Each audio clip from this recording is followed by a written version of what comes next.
ឯកឧត្តមបណ្ឌិតចាយបរិនរដ្ឋមន្ត្រីក្រសួងធម្មការនិងសាសនានិងលោកជំទាវសូភត្រាចាយបរិនបានអញ្ជើញនាំយកអំណោយដ៏ថ្លៃថ្លារបស់សម្ដេចមហាបវរធិបតីហ៊ុនម៉ាណែតនាយករដ្ឋមន្ត្រីនៃព្រះរាជាណាចក្រកម្ពុជានិងលោកជំទាវបណ្ឌិតពេជ្រច័ន្ទមុនីហ៊ុនម៉ាណែតប្រគល់និងចែកជូនដល់វីរៈកងទ័ពវីរៈនគរបាលជាតិដែលកំពុងប្រយុទ្ធការពារទឹកដីយ៉ាងអង់អាចក្លាហានប្រឆាំងនឹងខ្មាំងសត្រូវឈ្លានពាននៅសមរភូមិមុខនិងជូនជនភៀសឹកចំនួនជាង 1000 គ្រួសារដែលកំពុងស្នាក់នៅមណ្ឌលសុវត្ថិភាពខេត្តសៀមរាបនិងខេត្តឧត្តរមានជ័យពិធីនេះមានការនិមន្តនិងអញ្ជើញចូលរួមពីសំណាក់សម្ដេចព្រះព្រហ្មរតនមុនីប៉ិនសែមប្រធានថេរសភានៃព្រះពុទ្ធសាសនានិងព្រះសុមង្គៈសិលាចារ្យជុំកំលែងប្រធានមេគុណខេត្តសៀមរាបឯកឧត្តមលោកជំទាវថ្នាក់ដឹកនាំក្រសួងធម្មការនិងសាសនាឯកឧត្តមលីសារីអភិបាលរងតំណាងឯកឧត្តមអភិបាលនៃគណៈអភិបាលខេត្តសៀមរាប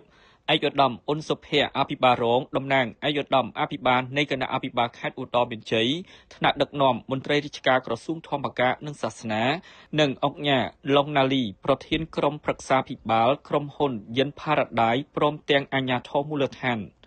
ក្នុងឱកាសនោះដែរឯកឧត្តមបណ្ឌិតចាយបរិនបានពំនាំនៅប្រសាសន៍ផ្ដាំផ្ញើសុសុខទុក្ខនិងសេចក្តីនឹករលឹកពីសំណាក់សម្ដេចអគ្គមហាសេនាបតីតេជោហ៊ុនសែនប្រធានព្រឹទ្ធសភា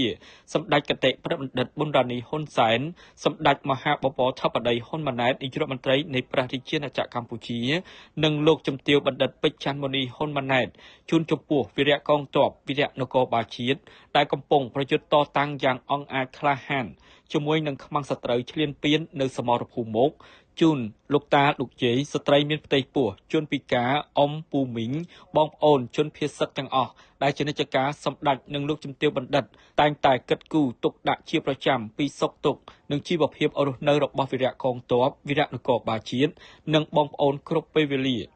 នេះជាការបំពេញភារកិច្ចស្របតាមការចង្អុលបង្ហាញរបស់សម្ដេចធិបតីនិងលោកជំទាវបណ្ឌិតក្នុងការយកចិត្តទុកដាក់ខ្ពស់បំផុតចំពោះសុខទុក្ខរបស់វីរៈកងទ័ពវីរៈនគរបាលជាតិនិងបងប្អូនភៀសសឹកទាំងអស់ដែលត្រូវបានចល័តមករកទីតាំងដែលមានសុវត្ថិភាពបណ្ដោះអាសន្នកិច្ចពីសត្រូវឈ្លានពានទឹកដីរបស់យោធាថៃ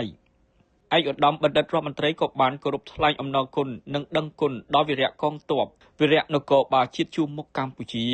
ក្នុងការការពារបូរណភាពទឹកដីប្រកបដោយភាពអង់អាចក្លាហាននិងឈរជើងយ៉ាងរឹងមាំប្រឆាំងនឹងសត្រូវឈ្លានពាននិងសូមឲ្យបងប្អូនប្រជាពលរដ្ឋមានជំនឿចិត្តលើចំណាត់ការរបស់រាជរដ្ឋាភិបាលកម្ពុជាដែលតែងតែនៅជាមួយបងប្អូនគ្រប់កលៈទេសៈនិងគ្រប់ដំណាក់កាលព្រមទាំងបានថ្លែងអំណរគុណចំពោះអាជ្ញាធរខេត្តជាពិសេសអាជ្ញាធរក្នុងមូលដ្ឋានផ្ទាល់ដែលបានជួយរៀបចំទីតាំងសុវត្ថិភាពជូនដល់បងប្អូនភៀសសឹកដោយមានការយកចិត្តទុកដាក់ខ្ពស់ឯកឧត្តមបណ្ឌិតរដ្ឋមន្ត្រីបានសង្កត់ធ្ងន់ថាក្នុងកលៈទេសៈដ៏លំបាកនេះស្មារតីរួមសាមគ្គីខ្មែរតែមួយជួយគ្នាក្នុងគ្រាអាសន្នកំពុងផុសផុលឡើងធ្វើឲ្យប្រជាជនកម្ពុជាទាំងក្នុងស្រុកនិងក្រៅប្រទេស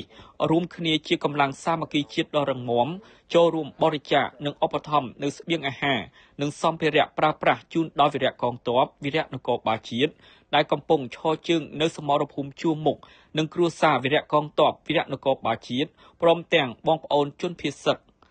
សម្ភារៈទាំងនេះគឺជាការឆ្លើយតបចំពោះការលំបាកដែលបងប្អូនកំពុងប្រឈមនិងអាចជួយបន្ធូរបន្ថយបន្ទុកនៃការរស់នៅប្រចាំថ្ងៃ